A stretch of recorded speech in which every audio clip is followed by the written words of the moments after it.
Hello students. Students, this is the second part of matter in our surrounding. Students, I introduce you this topic in the form of short note, and this short note is very important for the exam of you. Okay, so let's go start. तो सबसे पहले है boiling.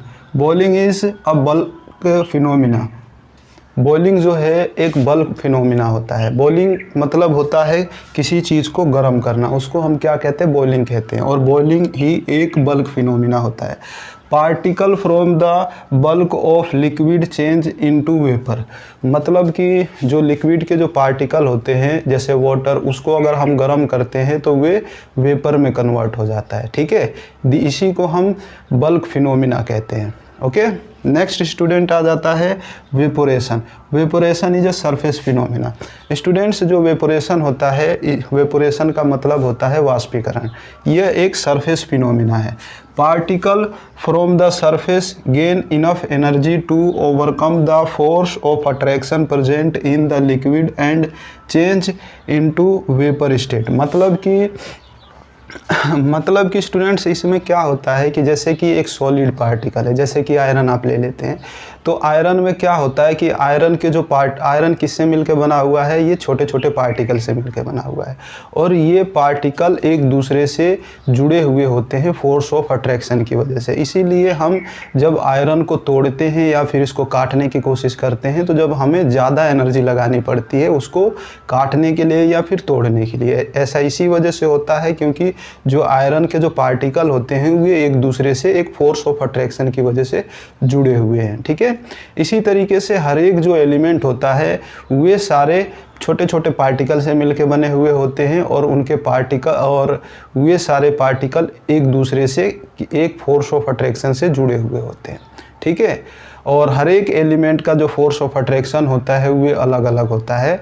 Iron का अलग है, aluminium का अलग है, गोल्ड का अलग होता है। ठीक है, इसी तरीके से स्टूडेंट्स अब आ जाता है जैसे लिक्विड के केस में। जैसे लिक्विड के भी पार्टिकल जो होते हैं वे एक दूसरे से जुड़े हुए होते हैं एक फोर्स ऑफ अट्रैक्शन की वजह से। बट इस केस में क्या होता है कि इसके जो पार्टिकल होते हैं लिक्विड के, वे सॉलिड के कंपैरिजन में थोड़ा कम फोर्स ऑफ अट्रैक्शन होता है इनके लिक्विड के पार्टिकल में। ठीक है, सॉलिड के पार्टिकल में ज़्यादा फोर्स ऑफ अट्रैक्शन होता है और लिक्विड के कंपैरिजन में लिक्विड में फोर्स ऑफ अट्रैक्शन थोड़ा कम होता है एज कम्पेयर टू सॉलिड। ठीक है, तो इस केस में क्या होता है कि ये जो लिक्विड के पार्टिकल हैं या फिर सॉलिड के पार्टिकल, वे एक दूसरे से जुड़े हुए क्यों होते हैं? क्योंकि वे स्टेबिलिटी को गेन कर सकें, मतलब कि स्टेबल रह सकें। जैसे कि जब 10 आदमी एक साथ रहते हैं तो वे स्टेबल रहते हैं, मजबूत रहते हैं, लेकिन जब सारे अलग अलग हो जाते हैं तो वे अनस्टेबल हो जाते हैं।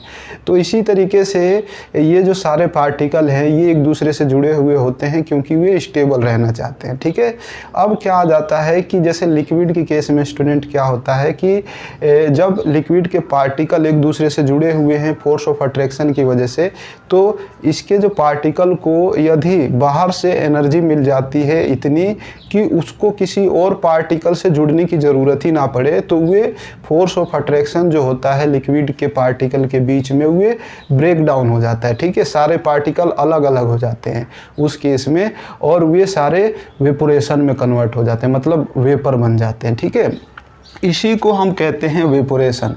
ओके, और नेक्स्ट आ जाता है rate of evaporation.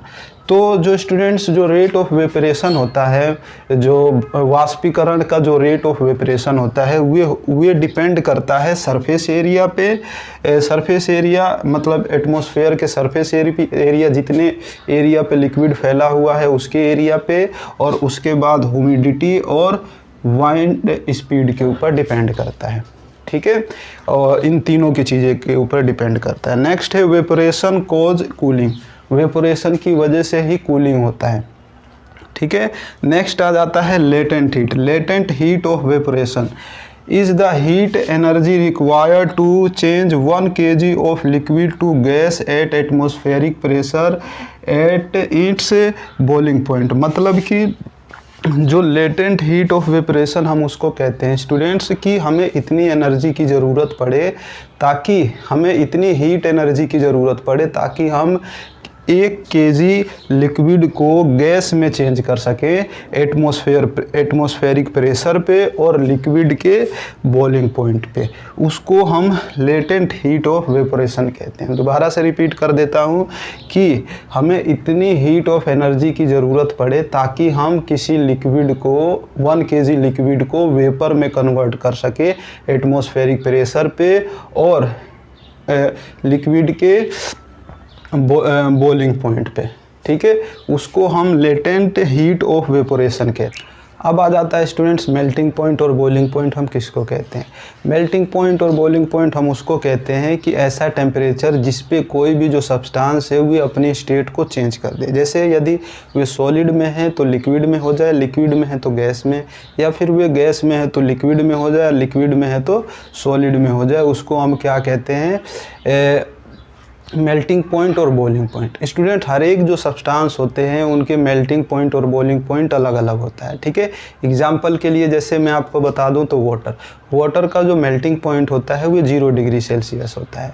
0 degree Celsius पे जो वाटर है वे आइस में कन्वर्ट हो जाता है, मतलब ये लिक्विड से सॉलिड में कन्वर्ट हो जाता है। और जो वाटर का बॉइलिंग पॉइंट होता है वो 100 डिग्री सेल्सियस होता है। 100 डिग्री सेल्सियस पे वाटर जो होता है वो वाष्प मतलब वेपोरेशन भाप में कन्वर्ट हो जाता है, ठीक है, तो वे लिक्विड से गैस में चेंज हो जाता है। तो ये तो था एग्जांपल मेल्टिंग पॉइंट और बॉइलिंग पॉइंट वाटर का, ठीक है। इसी तरीके से हर एक जो एलिमेंट होते हैं उनका मेल्टिंग पॉइंट और बॉइलिंग पॉइंट अलग अलग होता है। अब आ जाता है students next latent heat of fusion. Latent heat of fusion is the amount of heat energy required to change 1 kg of solid into liquid at it melting point. मतलब कि लेटेंट हीट ऑफ फ्यूजन हम उसको कहते हैं कि amount of heat energy required to change, मतलब हमें इतनी हीट एनर्जी की ज़रूरत पड़े ताकि हम 1 kg सॉलिड को लिक्विड में चेंज कर सकें उस सॉलिड के मेल्टिंग पॉइंट पर, ठीक है। तो उसी को हम क्या कहते हैं, लेटेंट हीट ऑफ फ्यूज़न कहते हैं। स्टूडेंट्स ये कुछ इम्पोर्टेंट मेजरेबल यूनिट्स हैं जिनको आपको पता होना चाहिए। तो चलिए देखते हैं। सबसे पहला है टेम्परेचर। टेम्परेचर को हम केल्विन में नापते हैं और इसका सिंबल है केल्विन का के, ठीक है। उसके बाद आ जाता है लेंथ। लेंथ को हम मीटर में नापते हैं और मीटर का जो सिंबल होता है वो एम। नेक्स्ट आ जाता है मास। मास को हम किलोग्राम में नापते हैं और ये सिंबल है केजी। वेट को हम न्यूटन में नापते हैं और इसका सिंबल है एन। वॉल्यूम को हम क्यूब मीटर में नापते हैं और इसका सिंबल है m⁻3। डेंसिटी को केजी पर क्यूब मीटर में नापा जाता है और इसका सिंबल है केजी मीटर की पावर -3। उसके बाद आ जाता है प्रेशर। प्रेशर को हम पास्कल में नापते हैं और इसका सिंबल है PA। तो स्टूडेंट्स ये कुछ इम्पोर्टेंट मेजरेबल सिंबल्स हैं जिनको आपको पता होना चाहिए जब आप न्यूमेरिकल्स करेंगे, ठीक है। तो students I hope that you understand this topic very well. If you have any doubt related to this topic, so you can comment me. Okay, thank you.